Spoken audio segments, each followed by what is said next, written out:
Senator Risa Ontiveros reveals the GSIS allegedly invested 1 billion pesos in an online gambling platform. In her privileged speech Tuesday, the Senate Deputy Minority Leader says e-gambling platform DigiPlus is the supposed recipient of the government funds. She explains the shares were bought at 65 pesos per piece, which have since dropped to 13 pesos. Ontiveros asks her fellow senators to look into the matter as it could only be the tip of the iceberg. In the first place, what was GSIS thinking? Investing funds in online gambling.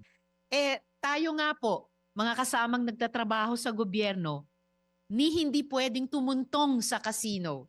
Lalo na, hindi pwedeng magsugal doon.